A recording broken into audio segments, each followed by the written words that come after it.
Black Diamond. I'm with Mzini Kababa. To catch that music video, if you just tuned in and you missed it, tomorrow morning between 7 and 8, Ekse is going to be repeated. But if you just joined in, tell your friends to tell a friend to tell a friend to go to the biggest, the baddest, and the most hip and happening youth show in Mzansi has just hit the mark. We are live right here on Cape Town TV, channel 263 on your DSTV. It is the Thursday afternoon, and you know how we do what we do. It's either we go big or we go home, and today is no exception. We're going bigger and better. We are talking everything emotional. What emotions are you feeling today? Are you emotionally abused? Have you ever been emotionally blackmailed? Could you be a perpetrator but you do not know that you are? This show is for you. Follow us on Twitter, it's Ekse_live. On Facebook, it's Ekse. On Cape Town TV, the number to dial is 021 448 0448. In the show today, we've got Unandi Paganya from Mosaic, who is a sexual violence project manager. Mosaic was established in 1993 in the height of women abuse. They do not know their rights and they do not have confidence enough to go to a police station because they do not know their rights.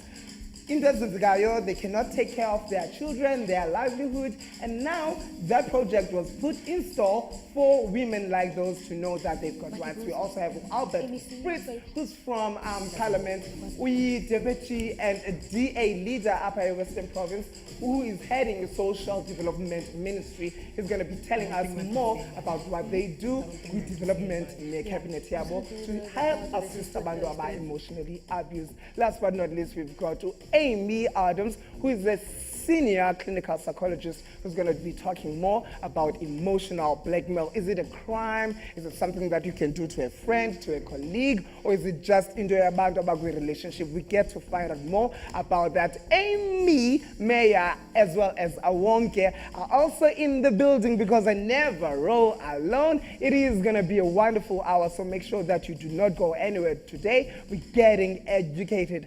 Hashtag of the day is hashtag emotional. So are you feeling emotional? Hit us up on Twitter. Like I told you earlier on, it's hashtag emotional. Ekse_live on Twitter, Ekse on Cape Town TV. Right now, it's time for us to head on to trending news to find out what is hip and happening that side of the world. Amy, Awonge, are you ready? I think they are.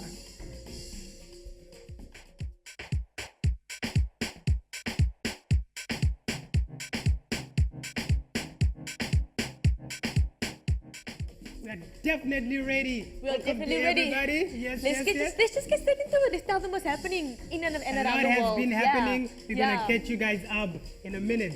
First of all, I want to start off with very good news. Police in Gauteng are doing a great job. I'm going to tell you guys a lot about that in a minute. Yeah.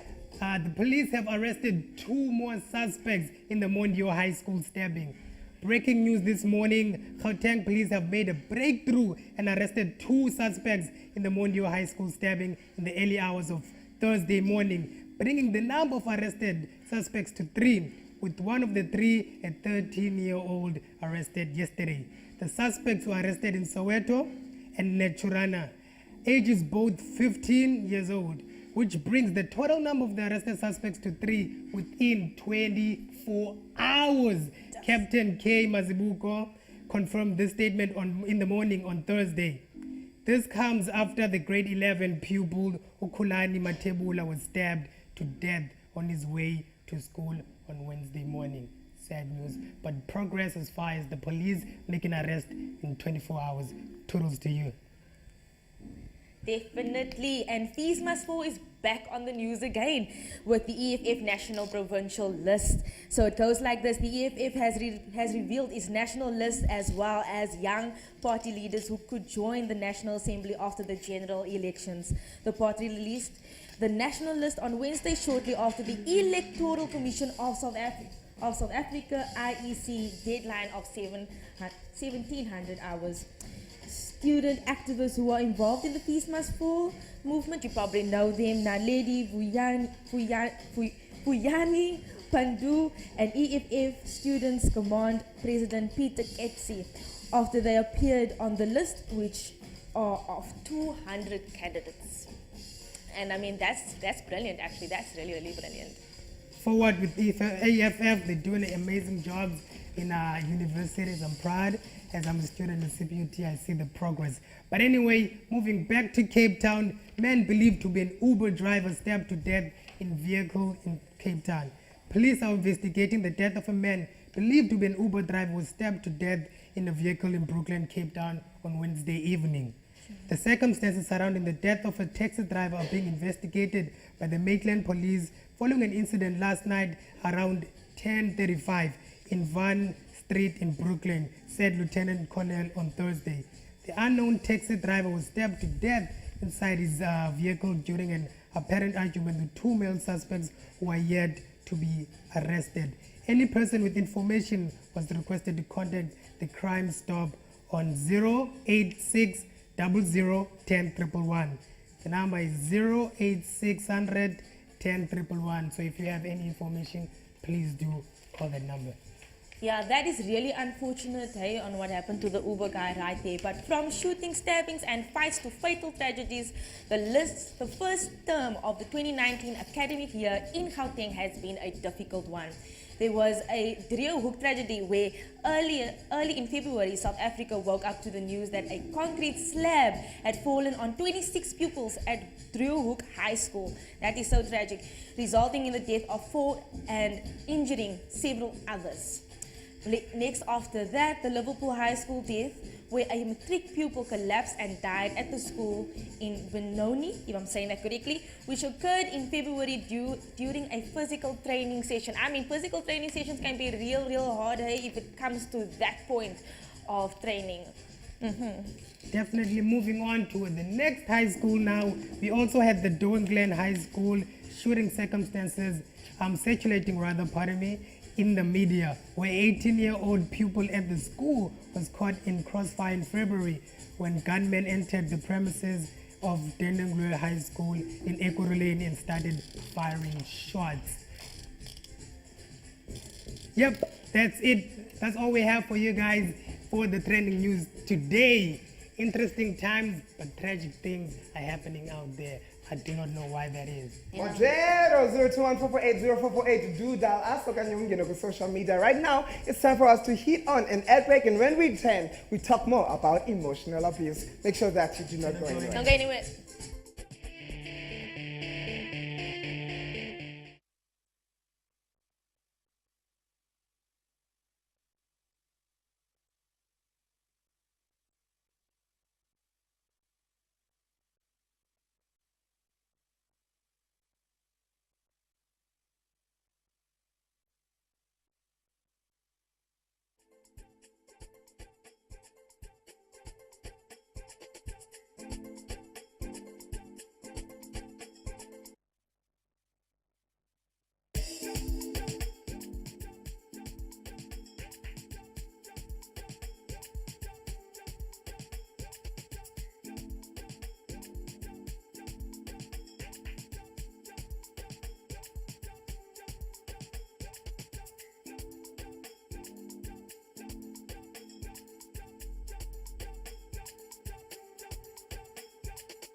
The greatest choice that we've made this afternoon is tuning in to channel 263 on your DSTV. People know us as the People's Channel. If you didn't know, we are Cape Town TV, and this is the biggest youth show in South Africa. We go by the name of Ekse Live. This show is brought to you by the youth because it's produced and hosted by the youth for the youth. Tomorrow, the first ever episode that is produced by the learners that were accompanied by Usita, giving them skills to do camera work, graphics, directing. Some of them are flooring. So tomorrow they got to show us the skills that they've learned throughout the year. The proof is in the building, or in the pudding, mom, as they say, Isilungu Sitcha. So make sure that tomorrow between 4 and 5, you come here and see what they've learned so far and if they can produce a television show as such as Ekse. Our hashtag for the day is hashtag emotional, and people have been hitting us up on Twitter. And the first tweet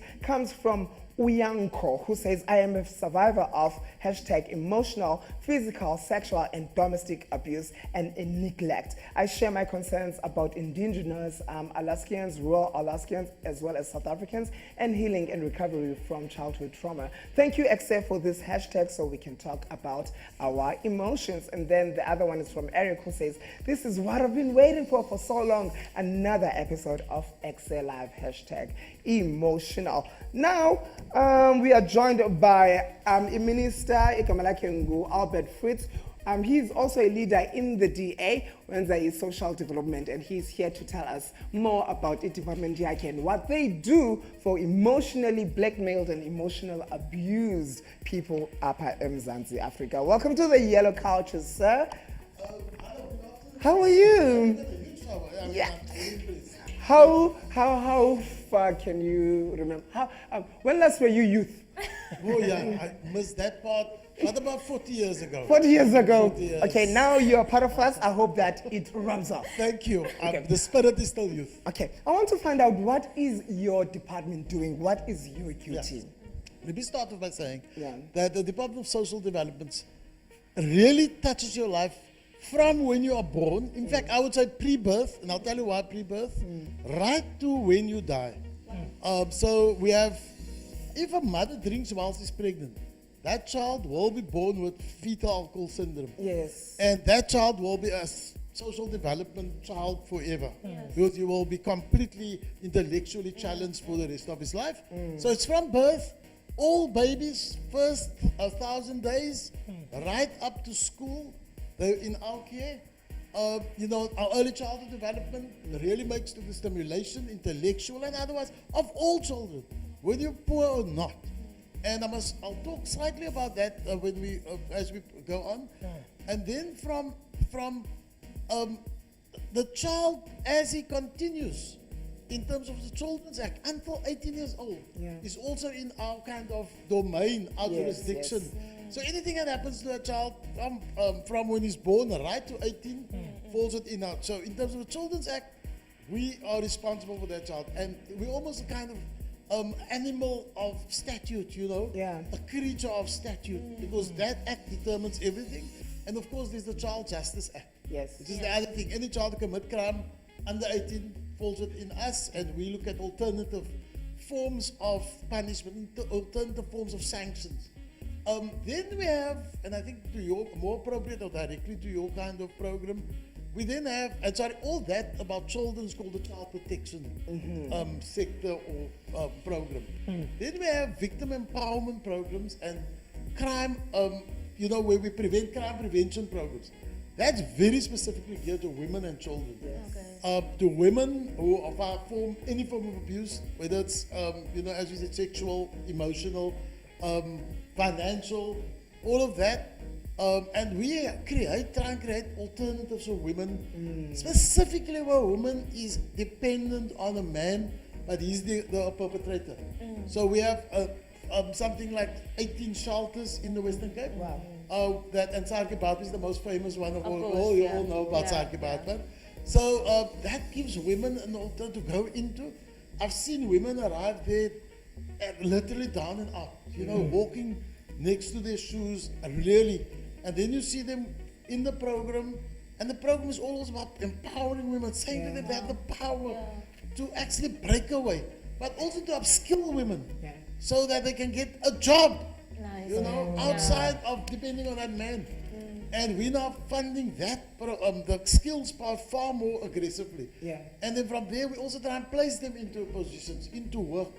You know, so if it's hospitality, to go into restaurants, into tourism, that's one of our big things of Cape Town. It's a beautiful place. Yes, you it haven't is. noticed Cape Town, you know? Just to remind you. And then within that program, we also have a substance abuse program.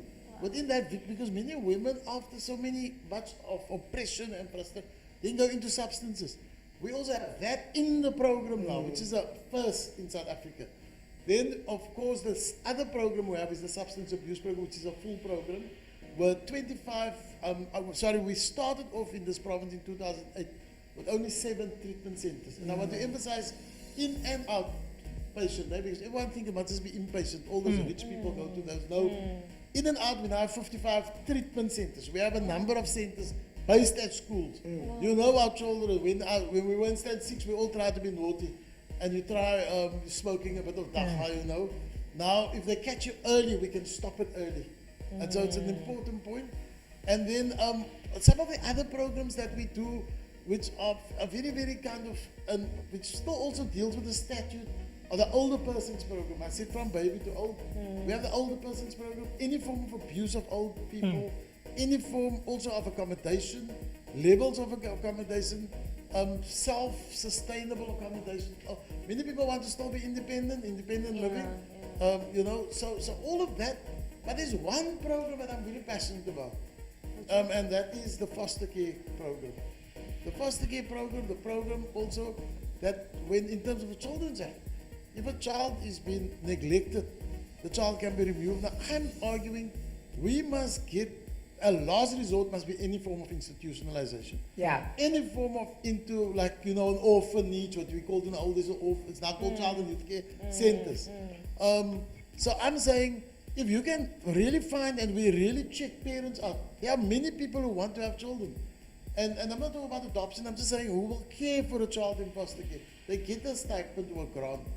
I really think we must move into that, but we must monitor those families. They must be carefully cleared. They must be really looked at. Financially stable and so forth.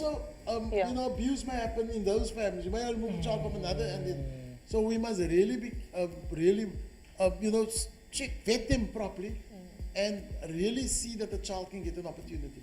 I sometimes feel when I go through all these places, why don't I just take 5 children, you know, perhaps I can afford, and let them live with us. But the law is also so. But those are of our programs. Then on the non-statutory side, we have our youth program, our poverty alleviation program, you know, our disaster management program. Those programs on the other side. Yeah. That's not determined by law. That's just those. But our youth program there on that side is a very. Okay, Minister, I might get in trouble if I do not ask you this question. It's coming from a social media. It says here, please ask the minister, in a case where a child coming from an abusive home leaves their home to live in the streets, what type of assistance does a child receive in this case where they refuse to go back home? Yeah, that's you know, a child won't just run away from home. He won't run away from a house. I always start with that point, that premise.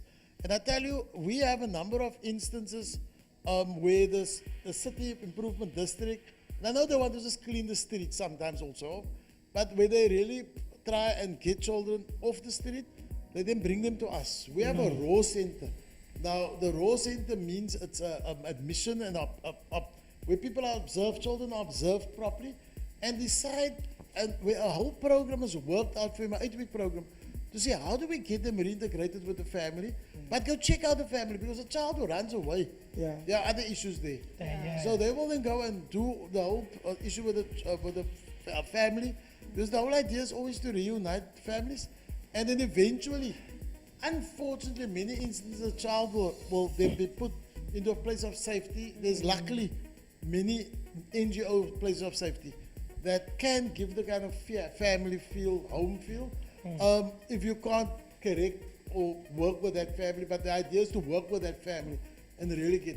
I must say, our street children running away from home increased massively. It's a big problem for us. Now, Minister, okay, go ahead. Thank you. Now, Minister, tell me, what services is there particularly to provide for the people for emotional abuse? Yes, as I said, the one program specifically for that deals with women, and we now started the first male. We forget men are also abused, and I promise you, emotionally abused by women. Yes, Not yes, by that's other men, by women.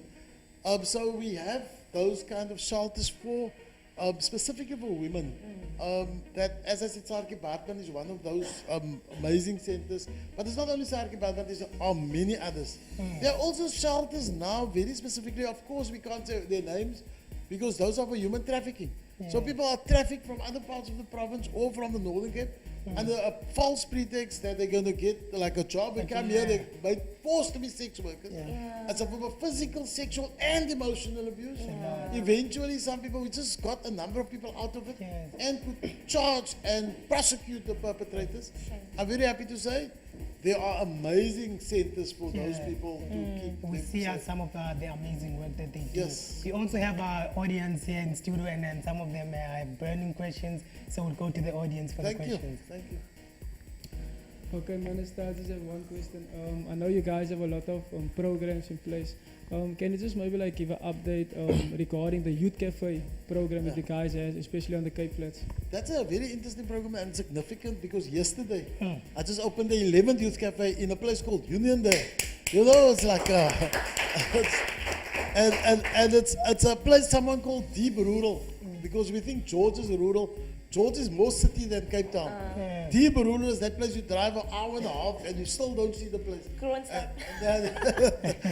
And I must say to you, the ability to just create an access for young people to get information firstly, secondly, to upskill them, but also in the world that we are now, in the digital economy that we're in. And to be able to say, to let them access Wi-Fi, go through, Google, and be able to access information that will take them to other heights. That's just to me amazing. So yesterday the 11th, it's doing very well in Mitchell's Plain. We also, I saw a black diamond on your screen earlier inside, but we are working with a program called Black Pearl. Women, what's it called? Black Pearl, Janine. And we're working with her on the program in Mitchell's Plain. Also as the footprint of the Youth Cafe. So the Youth Cafe may be one building somewhere, but the footprint of youth can flex right through Mitchell's Plain and Nabupo, but also now the rural areas. We have one in a place called Groot Brakrivier, and in that place, there's a recording studio. So our hip-hop artists of the local farms are now all coming to record the hip-hop sounds and music. So it's just amazing. I think we must also take it to the next level, but not the government, the youth.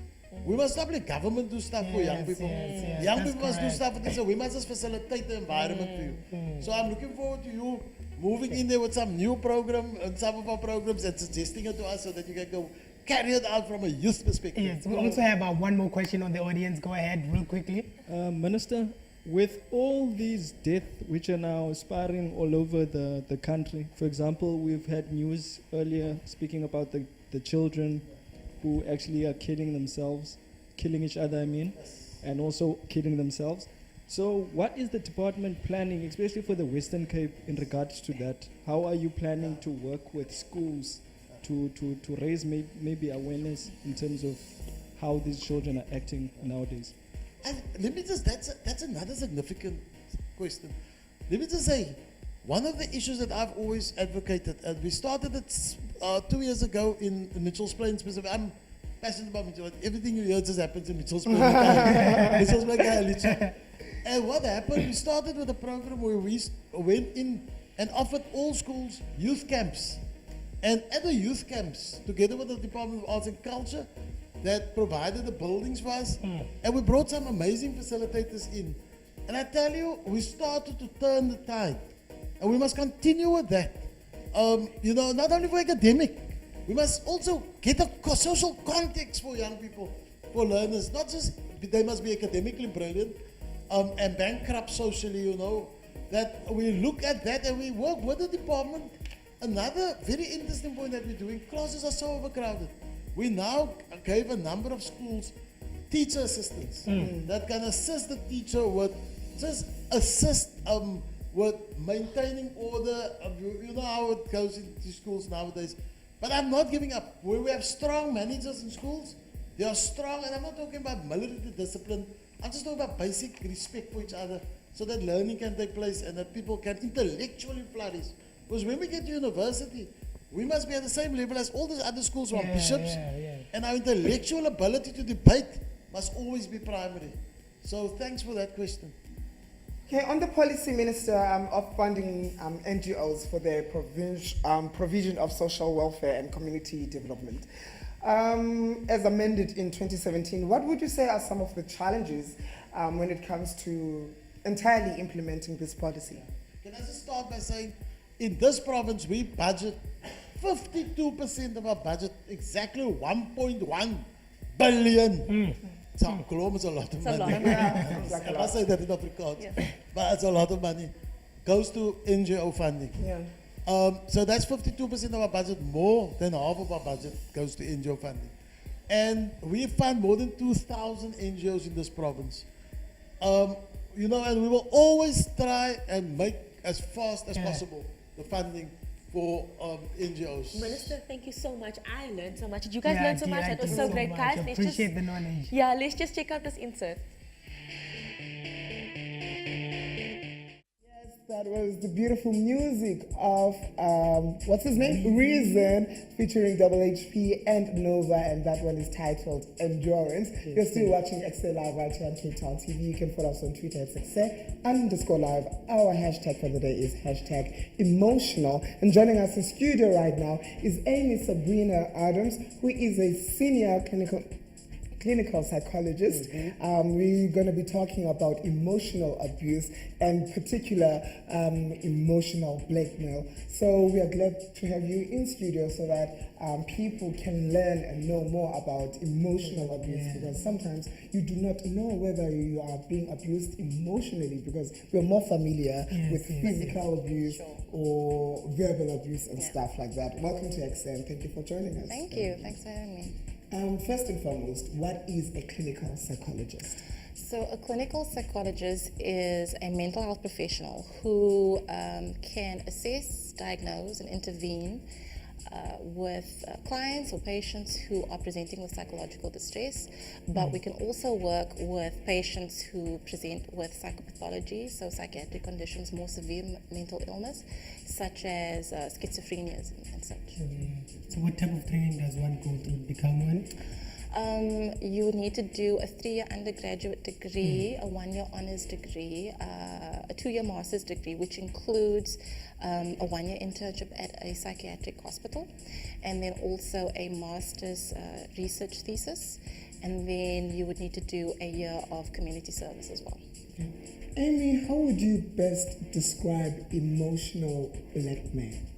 So emotional blackmail involves, it's a type of relationship where manipulation is used as a form of control, where one person uses fear, obligation or guilt as a way to control the other person and to get them to do what they want for them by withholding affection or approval or some kind of resource. Is this happening only in a space where you're my boyfriend, girlfriend, husband, wife, or can it happen at work? Can it happen with friendships? Can it happen? It can definitely happen in friendships, at work.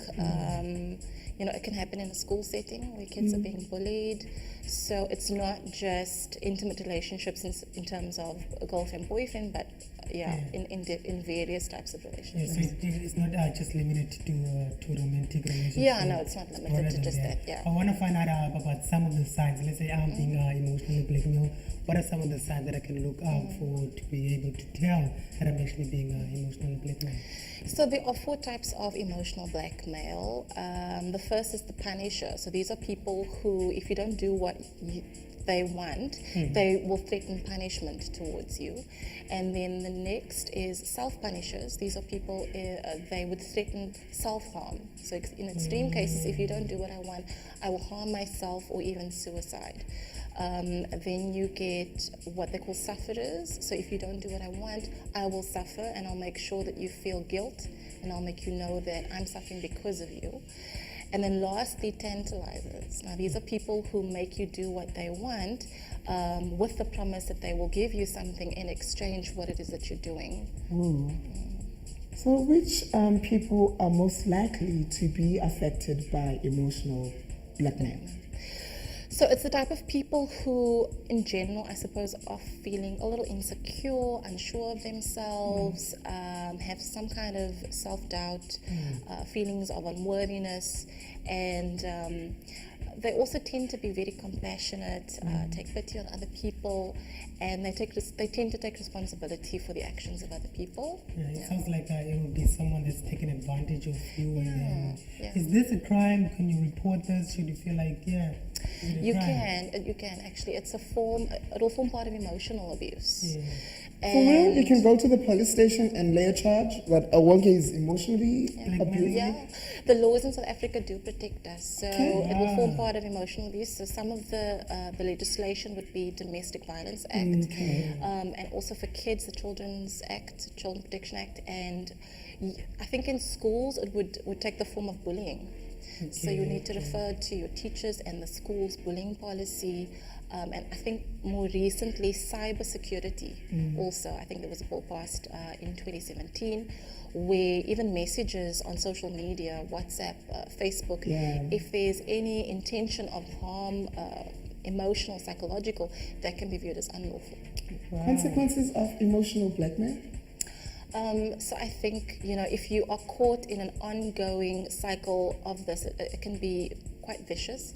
So, and also you can find yourself in a series of unhealthy relationships. So you want to be really careful about that. You can also find yourself sacrificing other healthier relationships in order to placate your emotional blackmailer. So you end up with fewer healthy relationships and more unhealthy relationships. And it can definitely end up in more severe cases, I think, in body aches and pains and general illnesses and even mental illness. So basically, it does affect you mentally. as a Yes, human being. yes, it can. So if it goes unchecked, it can develop into other mental illnesses such as depression, anxiety disorders, and so on. Now I understand why it's a crime, yeah? 'Cause it can get to you that deep. But this is crazy, yeah? Am I bound to suffer from emotional abuse from a perpetrator who is not abusing me directly? So I think emotional blackmail can be fairly indirect. There would need to be contact, obviously, between yourself and the abuser, but they can be very tactful in how they abuse. Okay. So in some cases, it can feel very indirect in the things that people say and how they say it, or the way that they're talking about you behind your back. So it can be fairly indirect as well. So because I'm talking about, for instance, I'm in a household and mother and father, the father is abusing the mother physically. So she is being physically abused. However, my emotions are. Yeah, so am I a victim of emotional abuse, and is that person a perpetrator? That might be, if there's some kind of condition attached to it, then it's emotional blackmail. So there needs to be a condition. So I won't do X, Y, and Z for you if you don't do this. So I think witnessing domestic violence, that's a different kind of abuse, a different form of abuse, not emotional blackmail per se. Okay, what is it? It would be just an observation of an unhealthy relationship, and it will definitely have psychological effects on kids or whoever else is living in the home. Is there perhaps any way that one can avoid this emotional blackmail, that is? I think if you can be self-aware, so kind of being aware of what your strengths and your weaknesses are, and also being aware of the people around you, the types of people that you surround yourself with, and having awareness of what types of emotional blackmailers there are, and just keeping that in check. You can certainly, I think, either end those unhealthy relationships or prevent them from forming in the first place. Okay, we've got a question here from Sinenhlanhla on Facebook. Says, what type of therapy or assistance does one need to get through emotional blackmail? Let it be the perpetrator and the other one be the victim. So what does each one of them need?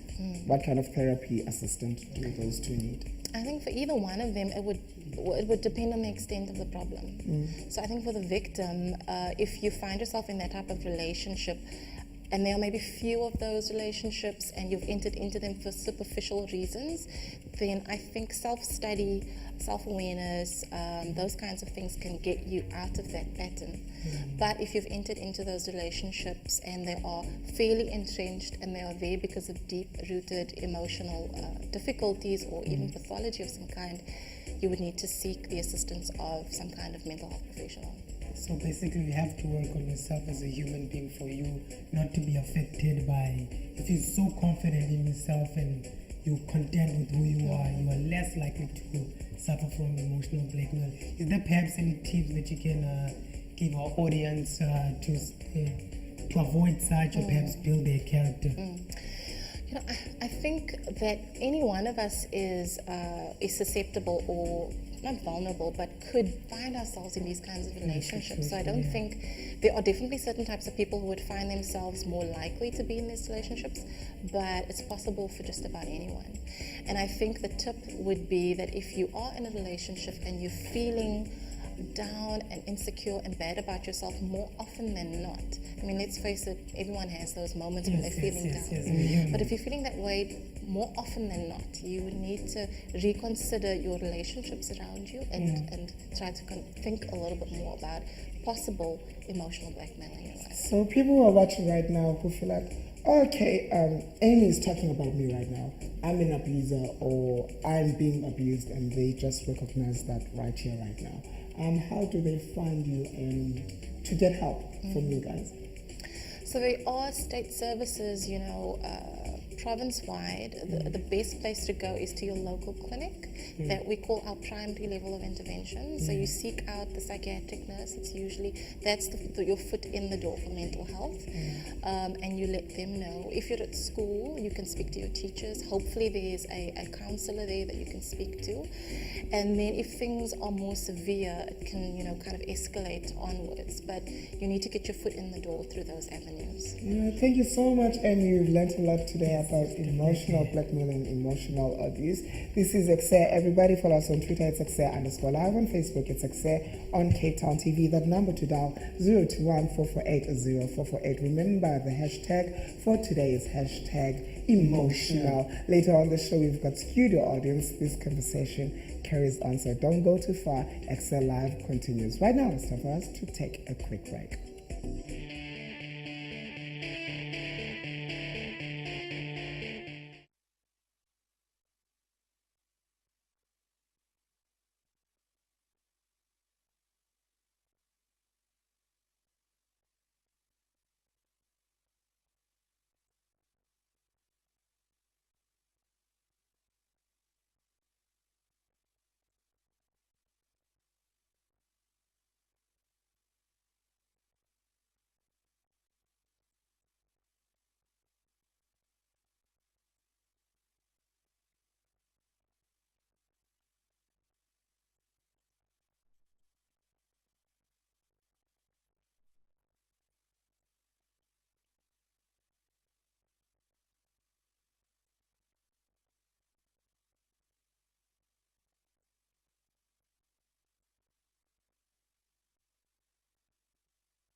Ekse is designed to redefine education, information, and entertainment. You made the right choice by tuning in right here on the biggest youth show in the motherland. We go by the name of Ekse Live. The proof is right here between 4 and 5. Make sure that you catch it every day, Monday through Friday. We are also on social media. It's Ekse_live on Twitter. On Facebook, it's Ekse.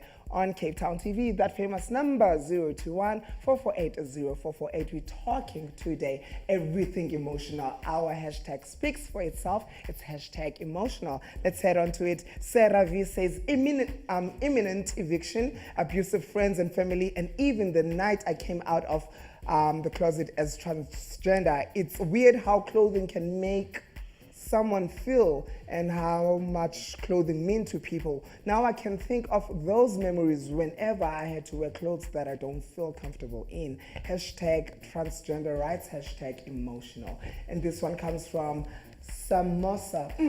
Kind of makes me feel hungry. I'm thinking of a samosa now. Hi, Ekse. I'd like to say make peace with your past so it won't destroy your present. Hashtag emotional. And the last one comes from Jamie, who says, can we have an erase your feelings button? Hashtag emotional. So whatever you're feeling emotional about today, please hit us up and let us know so that we can discuss and talk about it. The minister is still in the building. However, we've got another Rose joining us. And there in the couch, she goes by the name of Onandipa. Amy's going to tell you more about her. So Nadipa Ganye, am I saying it right? Yeah, she's from Mosaic, and she's here to tell us a little bit more about what she does. Hello, how are you? And we will still be speaking to the audience right there once they ask you about a little bit of comments, yeah. Yeah, we all know how serious the conversation gets when we speak about emotional abuse, because we're all affected by it, whether or not it's direct or indirect. But I want to find out from you is that what is Mosaic? Yeah. Okay. Am I saying it correctly? Yes. Mosaic, yes. We have a very long name. It's Mosaic Training, Service and Healing Center for Women. So what Mosaic is an NGO. We are based in Wynberg. We actually celebrated 25 years last year in 2018. Wow. And we provide services to survivors of gender-based violence. That, in a nutshell, is who we are. What you guys think? So which services does one get from Mosaic? Because I understand that Mosaic was established way back then in 1993 and it's still in existence. So what services do you provide to people? We have a wide variety of services available to survivors. We also have a 3-pillar system service model that we operate in. So we have the healing and empowerment aspect of services, which is where survivors of rape are equipped with economic skill that they can use after they have completed, their counseling sessions, and so that they can be economically sound. We also have counseling services available, which is the healing element of it, and we also have a social services element of it, where our survivors can interact with social workers who can assist them with a wide range of problems that they encounter. So please take us back to the emotional abuse. Like, how does one, from your background, get through emotional abuse? Yeah. Okay, so there are many ways of coping with emotional abuse, but of course, because it's such a deeply entrenched issue, one would need the assistance of a trained professional, be it a social worker or a psychologist, because we have to also remember that in an emotionally abusive relationship, the abuser breaks the victim or the survivor so much that their self-esteem is so low, that they doubt their self-worth, that they don't feel like they are worthy of even being treated better. They don't even know who they are anymore. So it's important then to get someone who is trained and who can help you to put back the pieces of yourself back together. That's hard. So Minister, Nandipa is from an NPO. So I understand that one of the legislative mandates which govern the department is the Non-Profit Organization Act 71 of 1997. So my question is, would you say that as a department you are doing enough in terms of supporting NPOs such as Mosaic? I think we do quite a bit. I think, as I said, we fund 2,000 NGOs. They're one of our recipients of Wonderful. Is that correct? Okay. It's very Check. correct. Okay. Very correct. All right. And the point I think we want to make is that they are partners. We're partners. We are not, we're doing this for you. We're partners. Yeah. We work together. Like a marriage. As a marriage. Sometimes we get divorced, but as a How marriage. can other organizations partner up with you guys if they're interested? Yes, in fact, one of the issues that we do every year, and some in the the more important statutory services, we have a 3-year cycle. So what we ask for proposals, people to put in proposals to come forward. In the youth programs, people almost annually come to us with proposals. Oh, I can do the best youth this and youth that. We're also moving past, and I want to put this on air. We're moving past this thing of having whole week training that's not accredited, and people fund organizations a lot of money, and at the end of the week you have a nice graduation with some samosas and pies, and you know the following week all those youth are unemployed again. So we're moving away from that. That's Mickey Mouse nonsense. So We want to basically, give substantive training to accredited training. In fact, one of the trainings I really would like to do, I want to speak to Cape Town TV and say, can we have some unemployed youth, and I'll pay the internship, I'll pay the stipend, train them.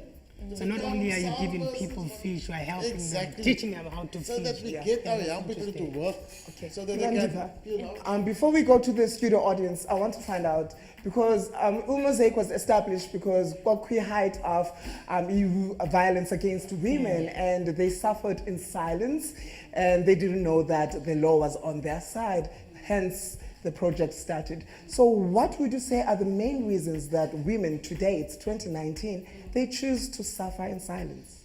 Well, there are a variety of reasons why a woman would stay in an abusive relationship.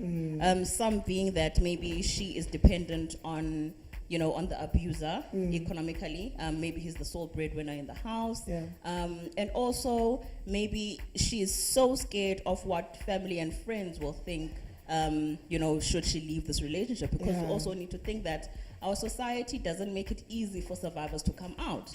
There's a lot of victim blaming in communities, like what did she do to deserve this kind of treatment, those kinds of things. And also maybe she is so broken that she doesn't think that she actually can leave the relationship and doesn't see a future beyond this relationship. That relationship. Yeah. Remember, you guys at home, you can follow us on Twitter if you've got any questions. It's Ekse_live. We're also on Facebook. It's Ekse on Cape Town TV. Now to our studio audience, Sonke is ready with a question. Is it for the minister or is it for Unandipa?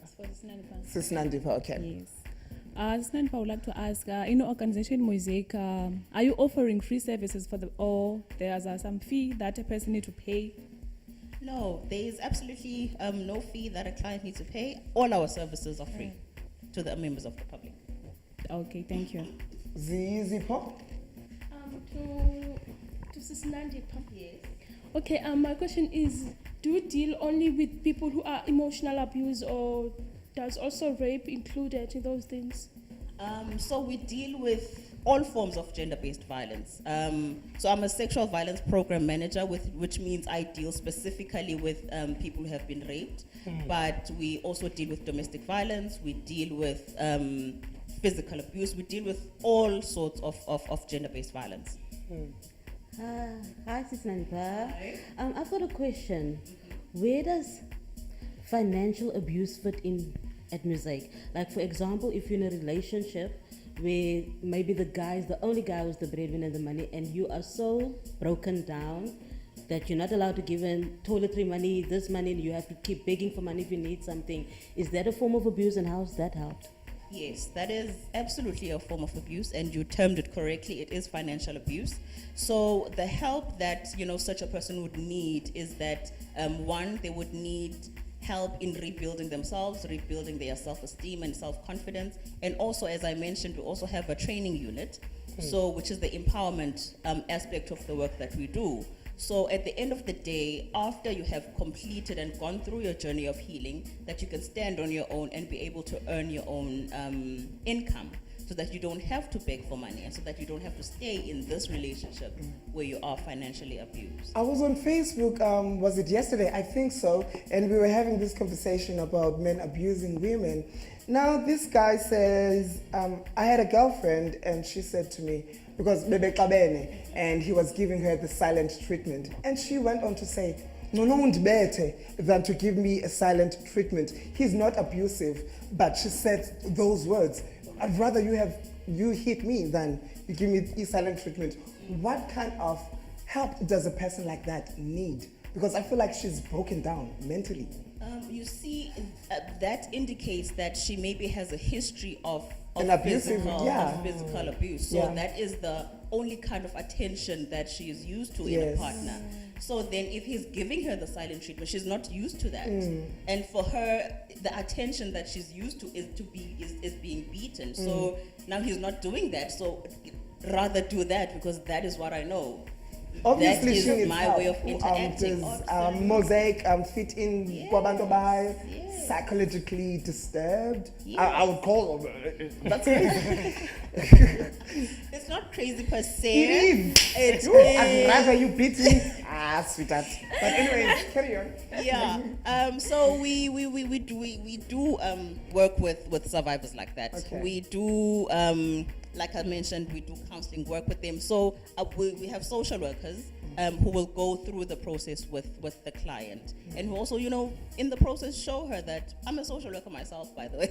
So in the process show the client that this is not the normal kind of attention in a relationship. It's not normal for you to be beaten in a relationship. It's not normal for you to crave attention as well in a relationship. That there has to be intimacy, there has to be affection. Show them the other side that they don't know, because obviously they don't know. They only know this one side. Okay, one more question from the studio audience. This is towards the minister. Minister, quickly, in terms of the department, do you guys maybe take your staff through emotional abuse courses or training of some sort? Yes, we have a very interesting program where we source from outside. Even though we social development, we source outside counseling services. I, in fact, had a personal experience in Yanga when someone tried to shoot me and the gun jammed on a Saturday morning, and it was the most emotional. And I mean, I was there, I know exactly. And I was immediately given access to that kind of service to all our staff. And I got the same kind of counselors like any other, the lowest level staff member would get. So in other words, the quality is constant. Because many of our, and I think Nandi makes the point, many of our own staff get incredibly traumatized by the cases they work with. I can tell you, I see stuff that when I get home, I can't sleep. Or conditions where people live in such absolute abject poverty that you can't believe that people can live and that they must go sleep that hungry on a daily. And that's, to me, it's traumatic. I become emotional, I'm sorry. I can't just not be emotional. And so for me, I actually have also a private counselor that I go to. And I'm not afraid. I go there, sit on that couch with my glass of water and just pour it out. Because I think it's one of the most traumatic jobs that I ever had in my life. I thought working in prison was traumatic, but this is really very traumatic. I used to work for the Office of Inspecting Judge. We had to look at human rights abuses in prison. And that was really traumatic. But what I find now, a small child being murdered by an adult for nothing. He can't defend himself. If that's not traumatic, I'm just making a point. Yeah. I want to know that I know that at first when the organization was established, it focused solely on women. I want to know if men are welcome as well. Men are, because we also have a behavior change program, which is where the element of men would come in, where it's not so much a corrective, approach to work, but it's also a therapeutic process as well for men who abuse women. That's how we work with men. Thank you so much to the minister as well as Nandipa for the work that they do for the community of Cape Town and Gang Ilizwe Jikelele. That was the show for the day, hoping that you've learned so much. Hit us up on Facebook as well as on Twitter. You've got those handles of 021-448-0448 is that number to dial. Tomorrow is another day. It's going to be a Freak Friday, so make sure that you do not miss the show. My name is Lama. That's the minister. That's Nandipa, Amy, Mayor, and Awonge. It's time for us to say goodbye. Adios, amigos, and thank you so much for you tuning in and our studio audience for tuning in.